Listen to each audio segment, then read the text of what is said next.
I never thought I would be telling this story, but what I saw changed my life forever.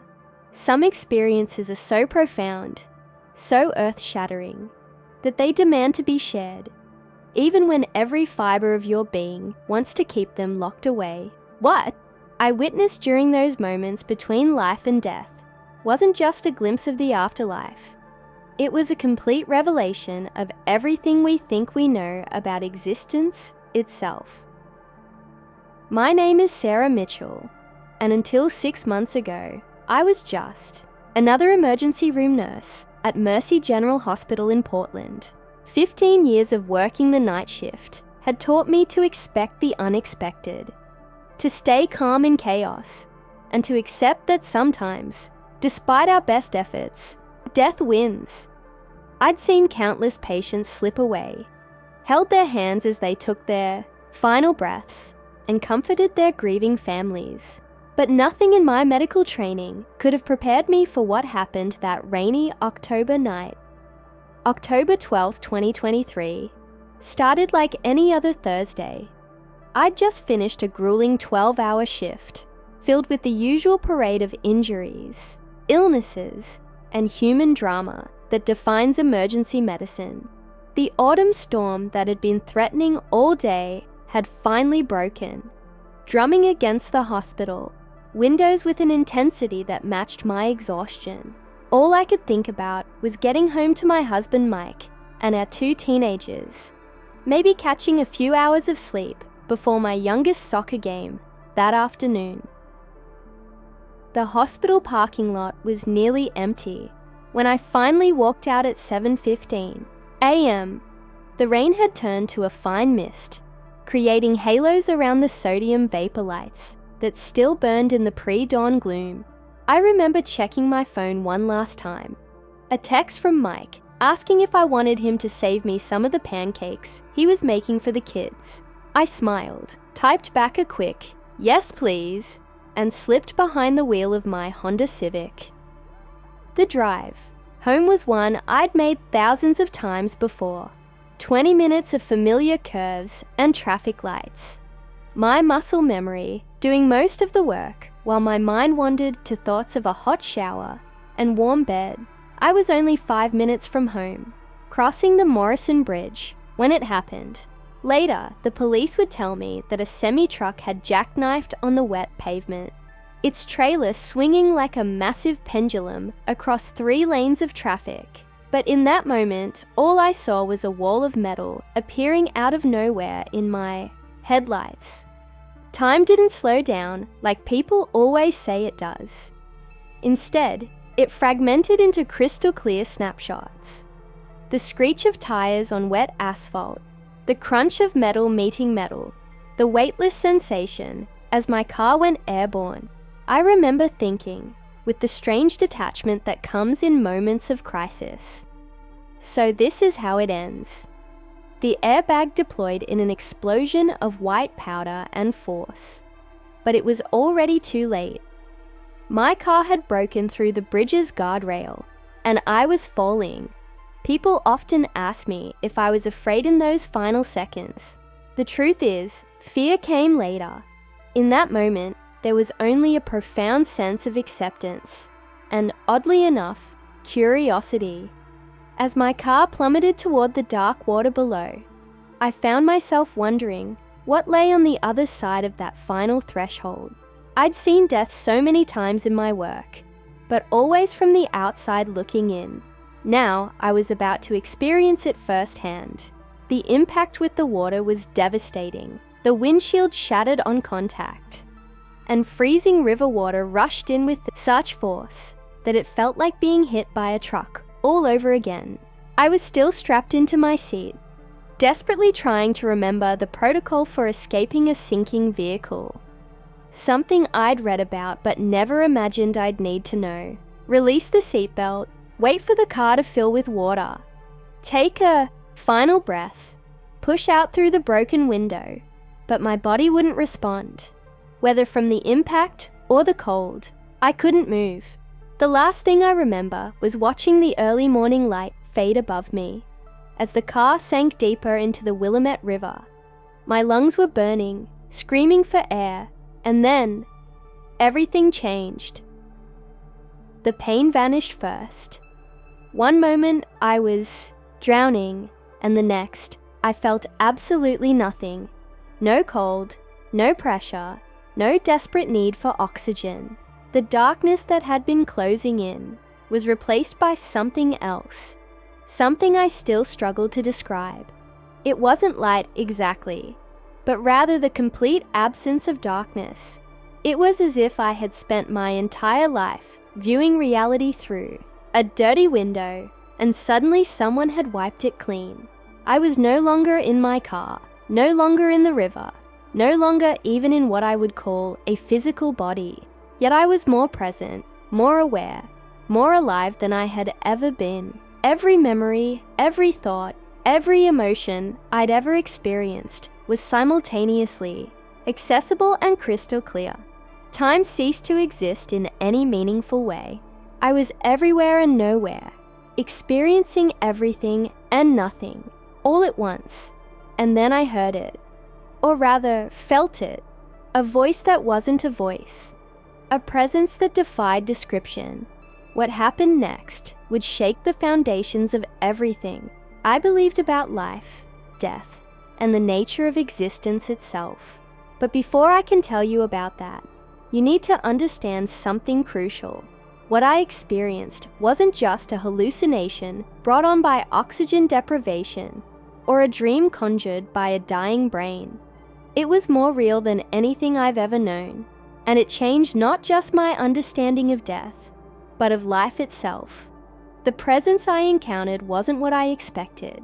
Growing up Catholic, I had certain preconceptions about what meeting God would be like. The pearly gates, the judgment, the sense of unworthiness. But what I experienced defied all of those expectations. It was both infinitely more complex and surprisingly simple than anything I could have imagined. The first thing I noticed was the complete absence of fear. In life, we carry so much anxiety about death, about judgment, about whether we've lived up to some cosmic standard. But in that moment, all of those concerns seemed almost laughably insignificant. The presence I encountered wasn't there to judge. It was there to welcome, to explain, to reveal. As I try to put this experience into words, I'm acutely aware of how inadequate language is to describe what happened next. How do you explain colors to someone who has never seen? How do you describe music to someone who has never heard? What I witnessed in those moments beyond death exists outside the boundaries of human perception, yet it contained answers to questions I hadn't even known to ask. But I'm getting ahead of myself. You deserve to know exactly how this story unfolds, step by step, moment by moment, because what I learned in those moments between life and death isn't just my story. It's a message for all of humanity, and while part of me still hesitates to share it, I know that keeping silent is no longer an option. What I saw, what I learned, what I understood in those moments, it changes everything. I never thought I would be telling this story, but what I saw changed my life forever. Some experiences are so profound, so earth-shattering, that they demand to be shared, even when every fiber of your being wants to keep them locked away. What I witnessed during those moments between life and death wasn't just a glimpse of the afterlife. It was a complete revelation of everything we think we know about existence itself.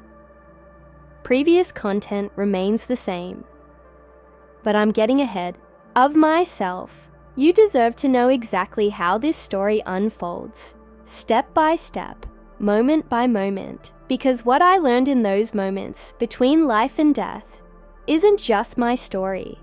It's a message for all of humanity, and while part of me still hesitates to share it, I know that keeping silent is no longer an option. What I saw, what I learned, what I understood in those moments, it changes everything. The first thing I noticed was the silence. One moment, I was surrounded by the violent chaos of drowning, the rush of water, the creaking of metal, my own desperate heartbeat, and the next, absolute stillness. But it wasn't the hollow silence of absence. It was the rich, living quiet of perfect peace.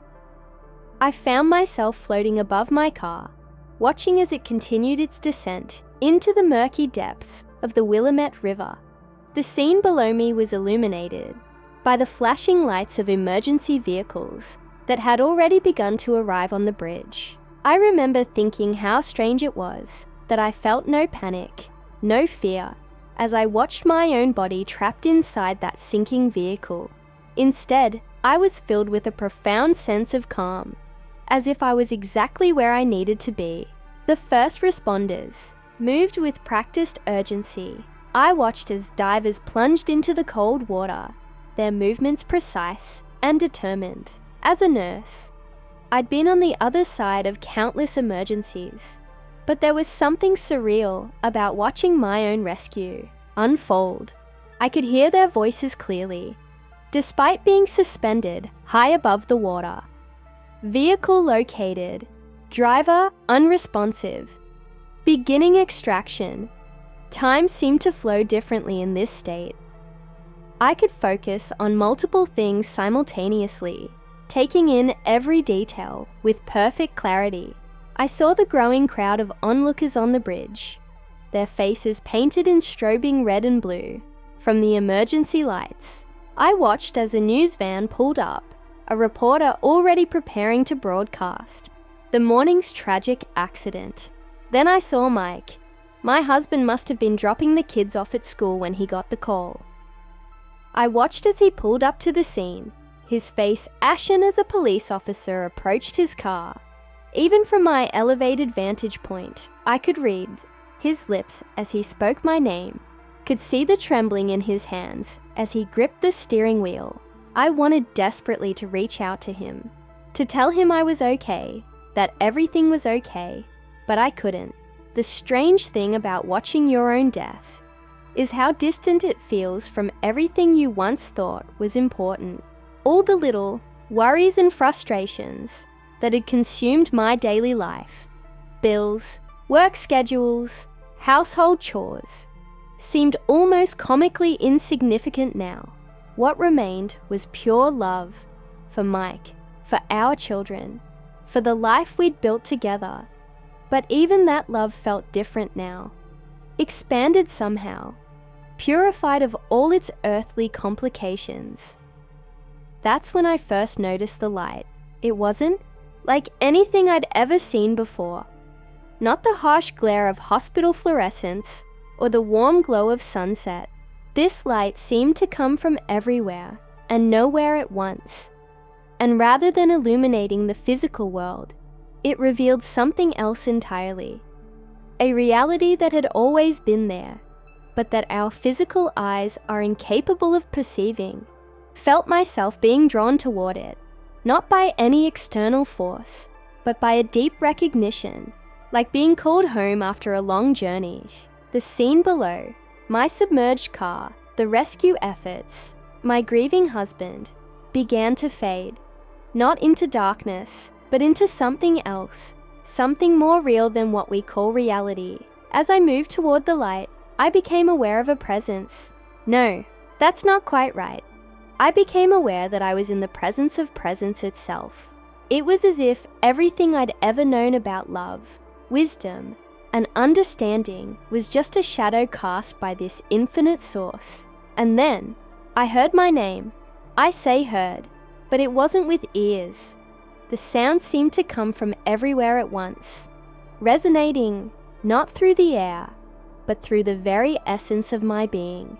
Though I couldn't yet see him, I knew with absolute certainty who was calling me. This wasn't the stern, judgmental deity I'd learned about in Sunday school, nor was it the distant, abstract god of philosophical debates. This was someone, far more real and immediate than I'd ever imagined possible.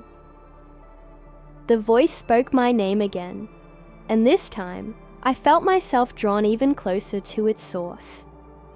The light grew brighter, but instead of becoming blinding, It seemed to be revealing more and more of what had always been there, just beyond the veil of physical perception. And then, in a moment that defied everything I thought I knew about reality, I saw him, Jesus, not as a figure in a stained glass window or a painting in a church, but as he truly is. What he showed me in the moments that followed, I can never forget. It wasn't just a vision or a message. It was truth itself, unfiltered and undiluted by human limitation. And what I learned would change not just my understanding of death, but of life itself. And what I learned would change not just my understanding of death, but of life itself. Words fail to capture the moment he fully revealed himself to me. How do you describe someone who exists beyond the boundaries of physical form, yet is more present, more real than anything in our material world? The light that had been drawing me forward seemed to coalesce, taking on a form that was simultaneously human and divine, familiar and utterly otherworldly. His eyes were what struck me first. Eyes that contained within them the fire of creation itself, yet gazed upon me with such tender compassion that I felt my very soul laid bare. They weren't just looking at me, they were looking into me, through me, seeing every moment of my existence simultaneously. Every mistake, every doubt, every act of kindness or cruelty, all were exposed to that gaze. But instead of the shame I expected to feel, I experienced only love, pure, unconditional, overwhelming love. His face radiated a glory that should have been impossible to look upon. Yet I couldn't look away. It was as if every story ever told about light and beauty had been merely a preparation for this moment.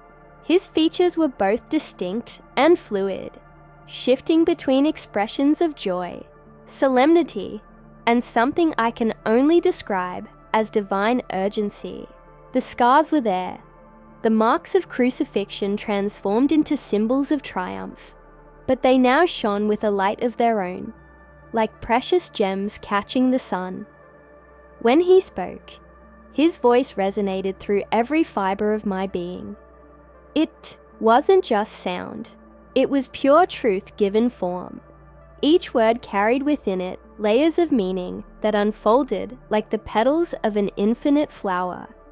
Sarah, he said, and in that one word, I heard both my earthly name and what felt like my true, eternal name, the name I had always been meant to bear. My child, he continued, and the love in his voice brought tears to my eyes. Tears that seemed to wash away every barrier between my limited human understanding and divine truth. I have brought you here for a reason. What I am about to show, you must be shared with my people. The weight of his words settled over me like a mantle. Even in this state of heightened spiritual awareness, doubt crept in. Lord, I responded, my voice seeming small and fragile compared to his. I'm just a nurse. I spend my days dealing with broken bodies and medical charts. Who will believe me? How can I possibly convey what I'm seeing here? His smile then, oh, how I wish I could properly describe his smile. It contained within it all the wisdom of the ages, all the joy of creation, all the patience of eternal love. My precious child, he said, have I not always chosen the humble to confound the wise? Did I not choose shepherds to first proclaim my birth, fishermen to spread my gospel, a tax collector to record my words? Each example he gave seemed to come alive around us, like living paintings made of light and truth. I saw glimpses of those ancient witnesses, ordinary people chosen for extraordinary purposes. You have spent your life easing the suffering of others, he continued. You understand both the fragility of human life and the strength of the human spirit. This is why you are here. I felt myself straightening under his gaze, my doubts not vanishing, but transforming into something else, a kind of sacred determination. But Lord, I asked, "What could be so important that you would bring me here, between life and death, to show me?" His expression grew more serious then, though the love in his eyes never dimmed. "The time is short," he said, "and my people need to understand what is coming. They need to know both the glory that awaits those who remain faithful and the challenges that lie ahead. You will be my witness to these things." Before I could respond, he extended his hand toward me. I found myself staring at it. The hand that had formed universes, that had healed the sick, that had been pierced for our transgressions. The scars were there, but they shone like molten gold. "Come," he said, his voice filled with both authority and invitation. "Let me show you what few have seen before their appointed time." As I reached out to take his hand, I noticed that my own form had changed. I was no longer the middle-aged nurse who had drowned in her car that morning. Instead, I seemed to be made of the same light that surrounded him, though far less brilliant. His fingers closed around mine with a gentleness that belied their infinite power. "Are you ready?" he asked, though I sensed he already knew my answer. In that moment, I understood that ready didn't mean unafraid or even fully prepared. It meant willing. And despite my fear, despite my doubts, despite my human limitations, I was willing. "Yes, Lord," I whispered. Then everything changed. The light that had surrounded us seemed to shift and swirl, forming patterns that my mind struggled to comprehend. I felt myself being drawn along with him, moving not through space as we understand it, but through layers of reality itself. The last thing I heard before we transitioned fully was his voice, steady and reassuring. "Keep your eyes on me, and do not be afraid. What you are about to see will change everything." And suddenly, we were somewhere else entirely. Somewhere, both impossibly distant and more intimately real than anything I had ever experienced. What he showed me there. But no, that part of the story deserves its own telling, because what came next wasn't just a vision or a revelation. It was truth itself, unveiled in all its terrible beauty. The scene that materialized before us was both familiar and strange, like looking at my own world through a lens that revealed what was really happening beneath the surface. We stood in what appeared to be a city street, but everything was sleeker, more advanced than what I'd known. The buildings seemed to pulse with hidden technology, their surfaces displaying ever-changing information in floating, holographic displays. "Watch carefully," Jesus said, his voice carrying that same mix of love and urgency. "What you see here is not distant prophecy, but the near future." People moved through the streets with practiced efficiency, their movements choreographed by invisible signals and prompts. What struck me most was how normal everything appeared at first glance. Men and women going about their daily lives, children playing, businesses operating. But as I looked closer, I began to notice subtle yet profound changes in how people interacted with the world around them. A woman walked into a coffee shop, raising her hand in a casual gesture. A small light pulsed beneath her skin, and the barista nodded. "Your usual order, Mrs. Chen," he said, as her payment was processed through the tiny chip in her hand. She seemed pleased with the convenience, proud even. In another moment, I watched a young family entering their church. A massive modern structure with screens covering its walls. The father waved his hand over a scanner, and his entire family's attendance and tithing were registered instantly. "Teaching our children good habits," he said to his wife, who smiled approvingly as their young son mimicked the gesture. "Lord," I said, my voice trembling, "they don't even realize what they're accepting, do they?" "The enemy does not force his way in," Jesus replied, his voice heavy with compassion. "He comes as an angel of light, offering solutions to problems. convenience for burden, security for freedom. Watch how the deception unfolds. The scene shifted, and we were in what appeared to be a government building. A panel of officials sat before cameras, their faces earnest as they addressed the public. In light of recent security breaches, one woman announced, "We're implementing a new, foolproof identification system. The BioCrypt implant is completely secure, impossible to steal or forge. It will protect your identity, your finances, and your personal information." The scene changed again. A series of quick vignettes showing the technology's rapid adoption. Banks offering preferential rates to verified customers.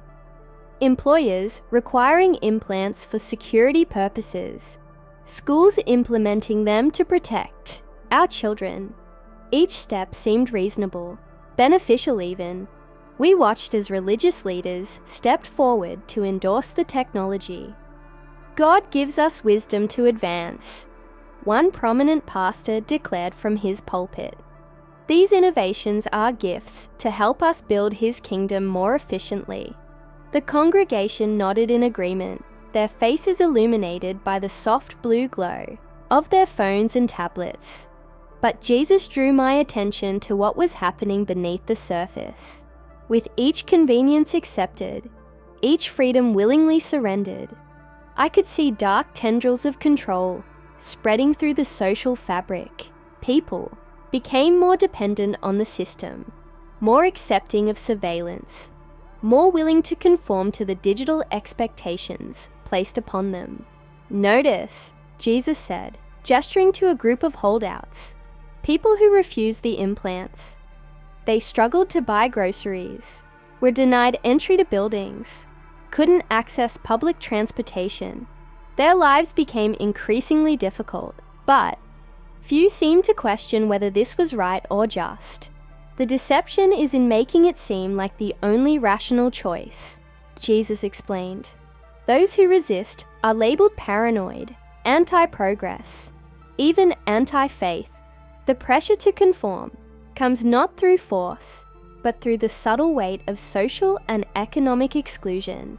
I watched as children in schools were taught that the implants were as natural as vaccination, as essential as learning to read. Your body is a platform for enhancement. One teacher explained cheerfully, "We're just upgrading our operating system." The horror of it all began to dawn on me as I saw how complete the transformation would be. Every aspect of life would become dependent on this technology. Work, worship, healthcare, education, social connection. Those without the implant would effectively cease to exist in the modern world. "Lord," I whispered, my heart pounding with recognition, "is this the mark of the beast?" Jesus' face was solemn as he replied, "Not yet, but watch how the deception unfolds. This is merely the preparation, making ready a world that will not only accept the mark, but will embrace it. The real test is still to come." He turned to me, his eyes blazing with divine intensity. "This is why you must warn them. The danger is not in the final choice alone, but in the 1,000 small choices that lead up to it. Each compromise, each prioritization of convenience over conviction, each surrender of freedom for security.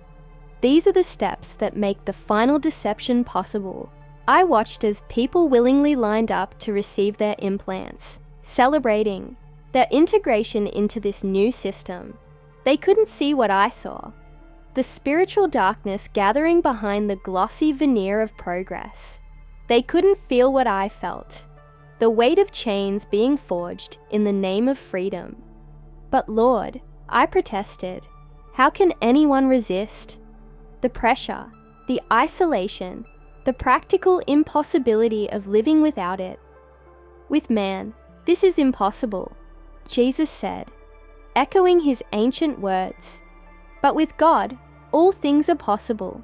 Watch now, and I will show you both the darkness that is coming and the light that will never be extinguished." The scene began to shift again. and I braced myself for what was to come, because somehow I knew that what I'd seen so far was only the beginning, the gentle slope that led to a precipice none of them could yet imagine. The scene shifted again, but this time the changes were dramatic. Gone was the sleek, prosperous world of technological convenience.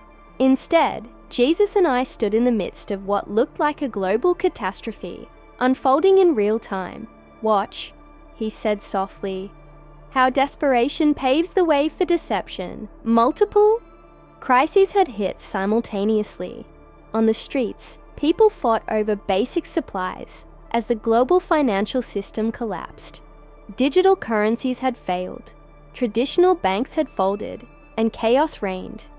Military vehicles patrolled city streets, while emergency broadcasts blared warnings about new, deadlier pandemics. The sky itself seemed darker, tinted with the smoke of distant wars. Screens everywhere broadcast scenes of disaster, refugee camps overflowing, hospitals overwhelmed, food riots in major cities. But amid the chaos, a single message began to emerge, first as a whisper, then as a growing chorus. "We have a solution." I watched as world leaders gathered for an emergency summit. Their faces were grave, but their eyes gleamed with hidden purpose. "We can no longer afford the luxury of individual nations, separate systems, or personal privacy," announced a charismatic figure at the podium. "The time has come for humanity to unite under one system, one identity, one solution." The camera panned across the assembly of nodding heads, religious leaders standing shoulder to shoulder with politicians and tech billionaires. "The biocrypt system will be upgraded," the speaker continued. "The new quantum mark technology will do more than just identify and transact. It will connect humanity like never before. No more war, no more financial chaos, no more separation. One world, one people, one mark." Jesus drew my attention to what was happening beneath the surface of this grand announcement. As he did, my spiritual vision seemed to sharpen. I could see dark energies swirling around the speaker, could see how his words carried more than just sound. They carried a kind of spiritual anesthetic, numbing the discernment of those who listened. The implementation began quickly. Centers were set up in every city, every town. The process looked simple enough. A small injection, a brief scan, a moment of discomfort. But what I saw with the spiritually awakened eyes made me recoil in horror. As each person received the mark, their spiritual nature changed. It was like watching a light being extinguished, a cord being cut. They walked away smiling, feeling more connected than ever to the world's systems. But I could see that something fundamental had been severed. "Lord," I gasped, "their souls, they're different." "Yes," Jesus replied, his voice heavy with sorrow. "They can still pray, still attend their churches, still speak my name, but they can no longer hear my voice. The connection is severed, not by my choice, but by theirs." I watched as people lined up willingly, eagerly even. Parents brought their children. Pastors brought their congregations. "It's just an upgrade," they told each other. "It's the responsible thing to do." But with each injection, each acceptance, I saw souls being altered in ways that could never be undone. The most heartbreaking scenes were in the churches. People would gather, sing hymns, raise their marked hands in worship, but I could see now that their prayers hit a ceiling. Their worship rang hollow. They felt spiritual, but the genuine connection to God was gone. They had exchanged true communion with the divine for a counterfeit connection to a human system. "Why can't they see it?" I asked, watching as another family stepped forward to receive the mark. "Why can't they feel what's happening to them?" "Because they chose the comfortable, deception over the uncomfortable truth," Jesus replied. Step by step, choice by choice, they prepared themselves to accept this moment. They were warned through my word, through my prophets, through signs and wonders. But they preferred the wisdom of man over the wisdom of God. I saw those who refused, a remnant who recognized the mark for what it was. They were excluded from society, branded as extremists, hunted in some places. Their lives became nearly impossible as they were cut off from all commerce, all social systems. But I could see that their spirits remained alive. Their connection to God, not just intact, but strengthened through their trials. The choice seems so simple from here, I said, watching another person's spirit dim as they received the mark. How could anyone choose this? That is why you must warn them, Jesus said, his voice urgent yet tender. The time to prepare is before the crisis, before the pressure becomes unbearable. They must understand that this choice, once made, cannot be undone. Those who take this mark make a final decision. They choose the system of man over the Spirit of God. He turned to me, his eyes filled with both love and sacred sorrow. Tell them that in that moment, when the world presents its final solution, they must remember that their eternal soul is worth more than temporary comfort or survival. Tell them that I will provide for those who remain faithful, even in the darkest times. The scene before us began to fade, but the weight of what I'd witnessed settled deep in my spirit. I understood now that this wasn't just about technology or convenience or even survival. It was about the fundamental choice every soul must make: God's authority or man's system, eternal truth or temporal comfort, spiritual life or spiritual death. The transition back to life wasn't gentle. One moment I was standing with Jesus, witnessing visions of humanity's future choices, and the next, pain. Raw, physical, overwhelming pain that shocked my system with its intensity. My lungs burned as they expelled river water.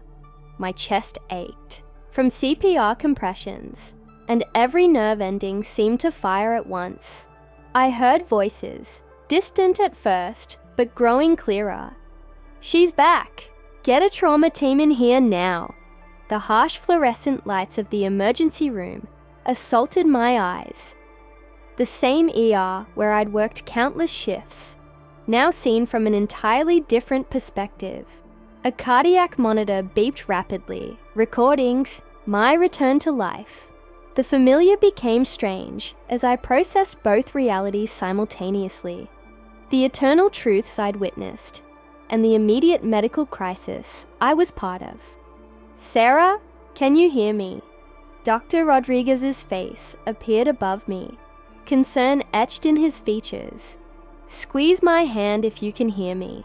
I managed a weak squeeze, tears streaming down my face, not from pain, but from the overwhelming weight of what I'd experienced and the mission I now carried. The next few days in the hospital were a blur of medical procedures, worried family members, and my own internal struggle to process everything I'd seen. Mike rarely left my side, holding my hand as if afraid I might slip away again. Our children's faces showed a mix of relief and lingering fear. But while my body recovered, my mind was consumed with the urgency of what I'd witnessed. I started noticing things in the news that confirmed what Jesus had shown me. Headlines about microchip implants becoming mainstream in Sweden, articles about digital currency trials in China, reports of new biometric payment systems being tested in major cities. Each story felt like a piece of the puzzle falling into place, the gradual progression toward what I'd seen in my vision. One morning, about a week after my accident, I was watching the news in my hospital room when a tech CEO appeared on screen, discussing his company's latest innovation, a tiny biosensor that could be implanted to monitor health metrics and process payments. The interviewer was enthusiastic, calling it a game-changing breakthrough. But all I could see was the first step toward what Jesus had revealed. My hands started shaking. Mike, dozing in the chair beside my bed, woke up immediately. "Sarah, what's wrong? Should I call the nurse?" "No," I said, my voice stronger than it had been since my return. "I need a notebook. There are things I have to write down. Things people need to know." That was the beginning. As I recovered, I filled notebook after notebook with everything I'd seen and heard. The doctors attributed my urgency to post-traumatic stress, but I knew different. This wasn't trauma. This was purpose. When I finally returned home, I found myself seeing everything through new eyes. The convenience of tap-to-pay systems, the growing acceptance of biometric scanning, the subtle pressure to put all of life's data into digital systems. It was all there, just as Jesus had shown me. The foundation was being laid, piece by piece, for what would eventually become the mark. I began speaking out, first to friends and family, then to larger groups. Some dismissed me, as changed by my near-death experience. Others listened politely, but didn't really hear. A few, a precious few, understood the urgency of the message, which brings me to you, whoever you are, reading these words. Jesus warned me that many would not believe, that the comfort of normalcy would be too strong to break through. But if you're still reading, if something in your spirit resonates with this warning, then you must prepare. The deception won't come all at once. It will come in small steps, each one seemingly rational, each compromise appearing necessary. The pressure to conform will be enormous. The cost of refusing will seem too high, but your soul, your eternal connection to God, is worth more than any temporary comfort or security this world can offer. Stay close to Jesus. Learn to hear his voice now, before the noise of crisis drowns out all other sounds. Build your faith on the foundation of his word, not on the shifting sands of human wisdom. Create communities of believers who will support each other when the pressure comes. Most importantly, understand that every small choice you make today is preparing you for the ultimate choice that lies ahead. I'm just a nurse who drowned one ordinary morning and came back with an extraordinary message. I can't force anyone to believe or understand, but I can testify to what I've seen, what I've heard, and what Jesus commanded me to share. The time to prepare is now. The time to choose is before the choice becomes impossible. The time to strengthen your connection with God is before that connection can be severed. To those who have ears to hear, stay alert, stay faithful. Do not be deceived, because what I saw that day between life and death wasn't just a vision, it was a warning.